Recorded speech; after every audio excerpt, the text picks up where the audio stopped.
On this side is Chief Professor Akpor Ofua and his koke on Nekili Semete. Ogbadam rodeko vevura wa bomegwo no nyumye mekenye no gbaro wa eba no wagware. Tano je meje ko wa ka fwewe ye ko wo rere. Wa no de ko ko wo to vevura wa ransi en ju won no yororo yin. Wo to ayara so ri ye we po bere de ko vorin won rin. O deji mo bu rere ma udure gbaro re jomato. I want to talk briefly on jealousy, petty envy, destroying human area. Umerio, ameka to talk by now. Organeno, umerio, otoroi. I moju makbo, nuburie vurayeji. Ureverene. Amare bawe gakoye ovo. Agbewe gakoy, orofa. Yellow quafa, Kerogene. O Merio Gogak Bonaitiena, Mimuke Brovio. Umemuro no Meriore, O ma dudu gidiba, Wokokura, Emiko.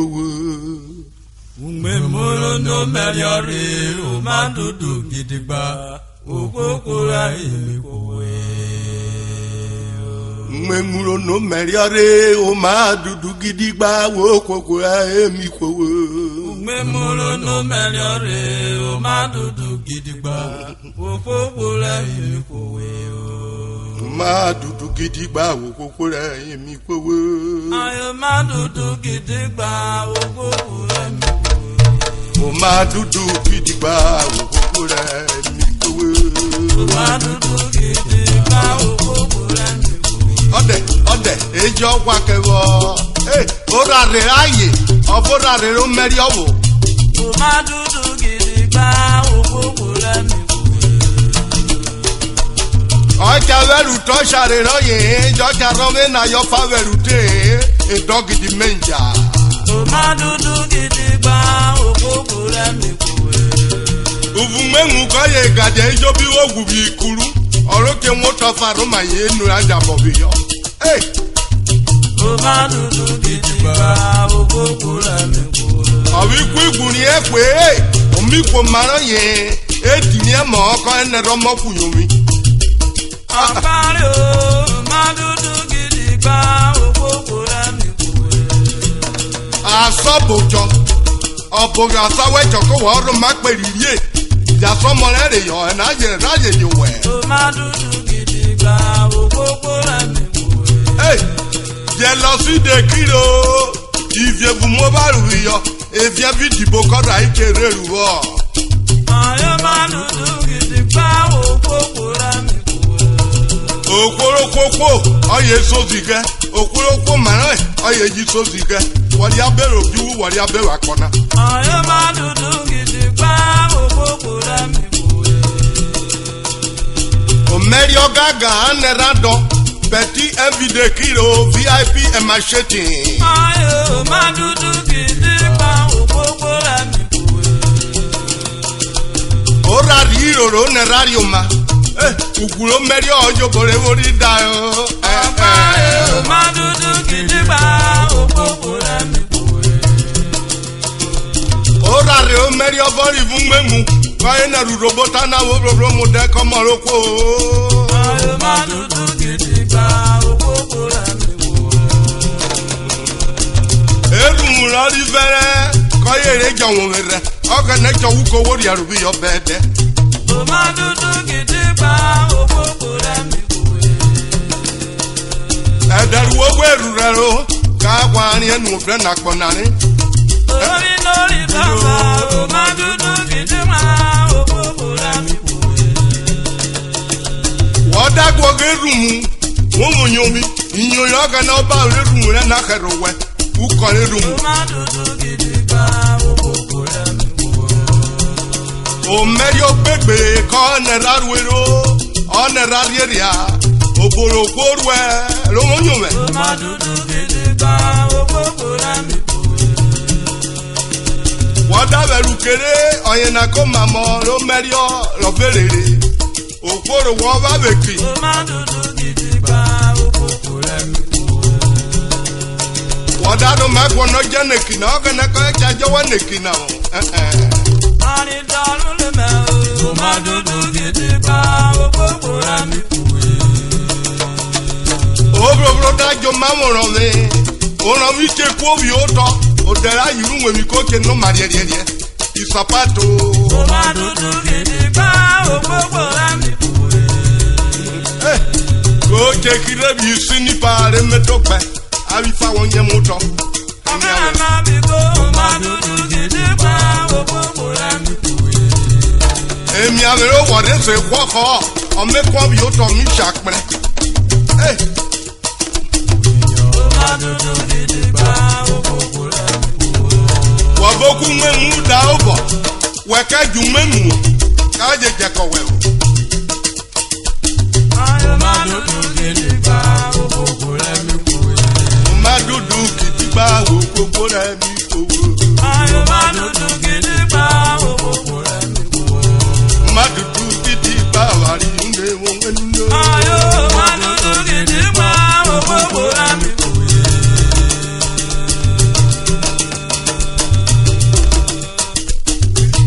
ose bomo de gavite jiri ai ku ive ki pe dafe ai ri pe mitini obabuja ipo ke brabro koro mefe riwo to boyin iteji romori iho tero magare itega osara ki hotel kweku ai ri to bu won mi ko ro ai ke wa ejekwe kata kitega koyo mo na ro ma fe no we mediana itega no de joyo warere oritega yo dafio e ko se iteji keje o dafio iteji na o fe to ere joyo mu yo mi no yo kedie o be ro so se ran ero di o dafio yo ritega o se ke da gbere aye re soro yo dani ko fe no ye o wana ro mi hotel o ka re o be ro so yo do e go pa para e be ro so mi si agbari o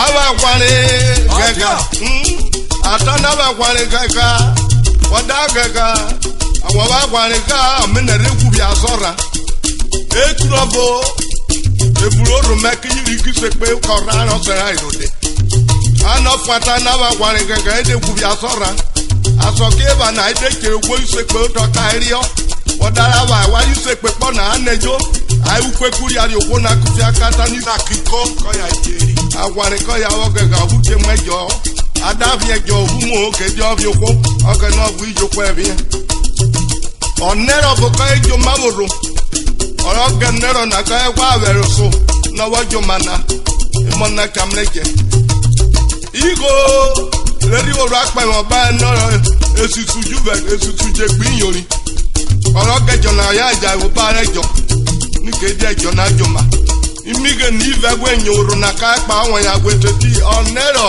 aye nana ari owari oro na won mi jamani epo wajo obu ocha wigo na na uri awari ayo olobi go ri oteti osejo odume obu mosejo obure mejo na kede ejo na ne ifikire ni da wori ori odi fikiri jire na gwa fikiji ojita kokoro kiri oro mo ai tako ya kiri yo obure mejo emo bo pe bia kedio ejo ko manoro wejo ata no de yomi oderege no bo ode oyibola keda Jerome and there is Good Friday aya dere ku Jesus ikwe isashi ni na we ode yomi ri otun ewi e mara yi ikwa fi to bi block e ya wo ke ogori gari raria ni mo bu nwe na ayoko na ma seri Ofua tare na wa kwani keka ede ku bi asora o de mode yo mi ferio ifada bana mi ku arare ki mi kire bi Jerome e mana wa mere me bani kwa fi to na ogire bi yin o jare oba na mi ku ogona anu pe ni re aba kwani keka re wo je ku asora o isi agbari o Professor Kura kamebe yo Kura kamebe ogana ko yele ikume mu ba pa kura lolo pa Kura kamebe yo Kura kamebe ogana ko yele ikume mu ba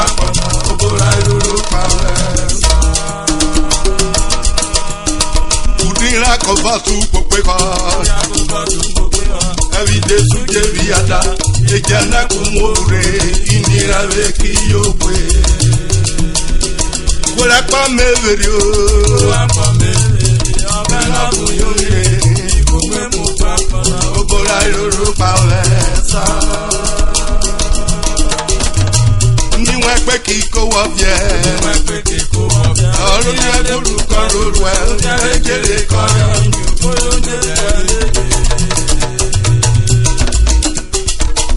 Ikola kwa meverio Okana buyore Ikume mupakona Obola yoro pawesa Se miruka kwa davi mengu kwele Nwera gane miwori ore jase tebe Embari miruka nunke ye roma jiroro Jai muje vurame anayi chokoriro now Evura bomena ono kubloria kwa yo kakario Ikora kwa meverio Ikora kwa meverio Angana buyovire Ikume mukwa kwa Okora yoro kwa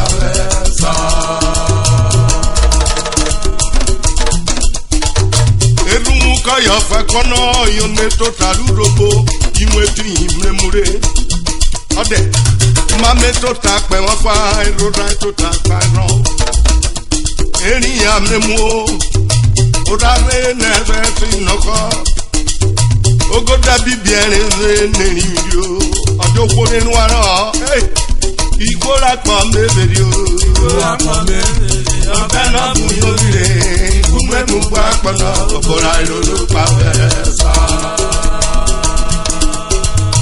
Nota botare rakbonana Ikwe vojirobie Ikwe vokarobie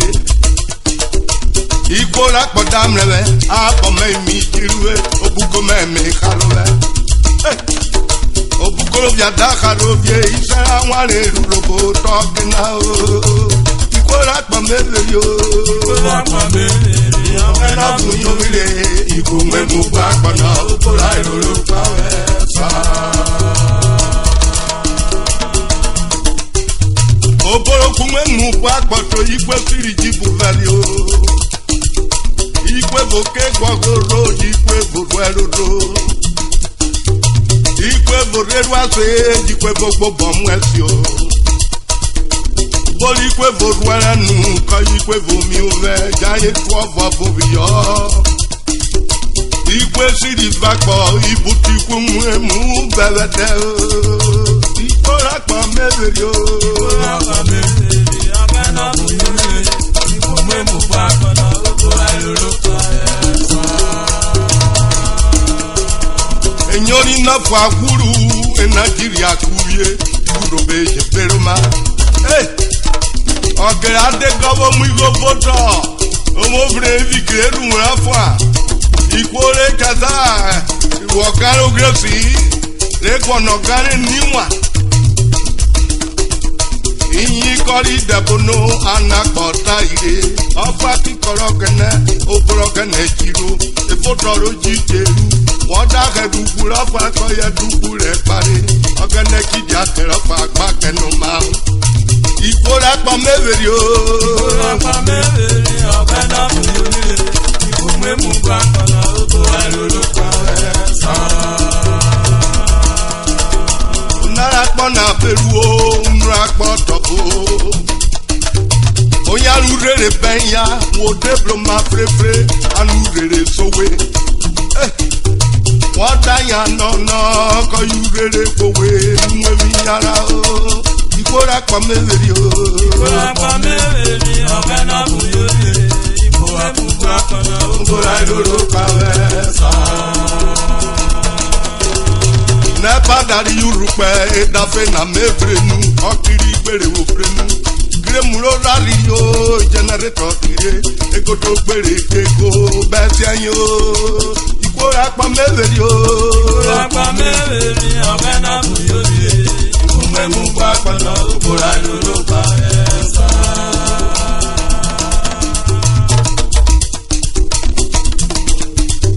Obola yoro pawesa Ikume mugwa kwana Obola yoro pawesa Obora loro pawe.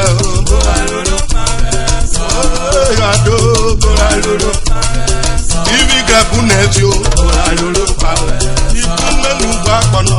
Bora lolo pawe. Bora loro pawe. Bora lolo pawe. Ari une onwe nime. Bora lolo pawe.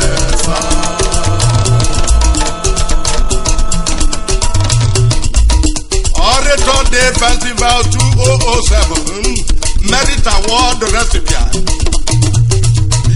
Ihwo de Totavo Deke Orero Wanina Prince Bruce Najema Ugele Kingdom Lagos based. Always one of Urhobo orators of Urhobo land, the chairman of the festival. Honorable Chief Dick Ani Afure of Urhobo orators of Urhobo land, Uye and Jeremy Kingdom. Chief Joseph Ukuko from Akpor Kingdom, Onimu of Urhobo orators of Urhobo land. Chief Henry Ikpuri of Akbara Wari, the Otriyota of Urhobo orators of Urhobo land. Chief Dr. P.C. Obakonome Okoyaro 1 Eto Taijen Miyeruwa Urhobo Veru Sowa Tebo Veru Surubo Chief Humphrey D.C. the Atubenu Fievri of Urhobo orators of Urhobo land, a divine authority in oil sector. Chief Stafford Olomu from Akpor. Amen. Mrs. Vivian Olomu from Ugele Kingdom. Ufoma. Chief Onome Akwa Marie Jiraye.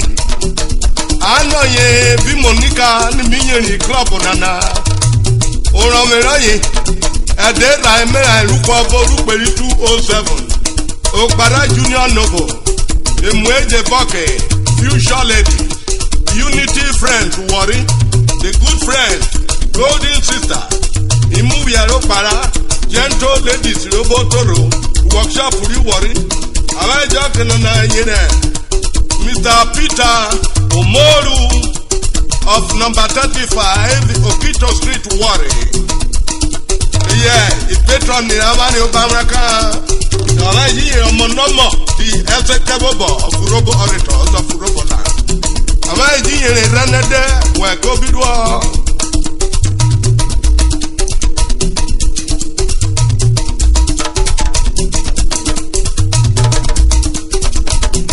Am I doing James at Abefia? Ọ̀báyé ọyọ̀ Paul Rock bí mèrí ẹ̀fìjẹ̀gbẹ́sà engineer okay Agambi ọ̀yẹ́ wẹ̀rẹ̀ lọ́wọ́ a meticulous and honest electrical authority ọ̀sán wẹ̀rẹ̀ lọ́wọ́ ẹgbẹ́ mórí ìkókó rúró.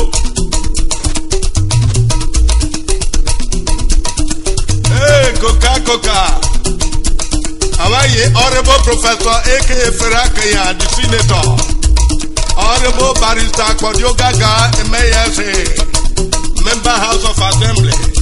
Honorable Onisuru Salubi, P.A. to Senator. Chief Colonel Edemenaha Orumurope. Ihwo Nana, Etotani Miye Ajobio. Honorable Teddy Okumakube, original Coca-Cola, head the Southern Operation 59B, King Barakule Street, GRA, Phase 2, Porto Harcourt.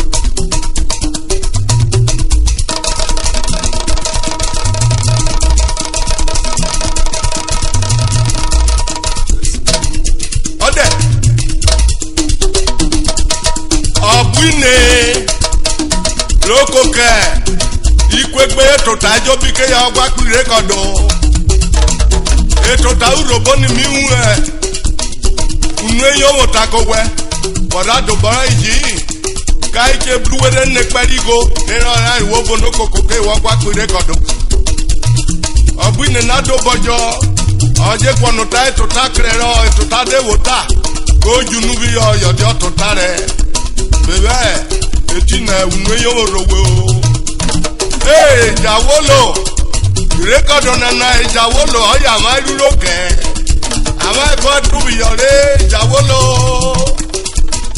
koka ni mi yelu wo ni studio robi wori obone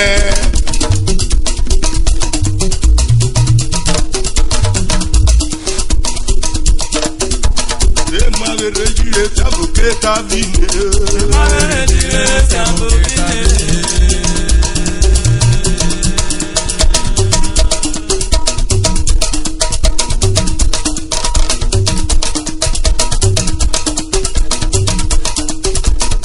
Hey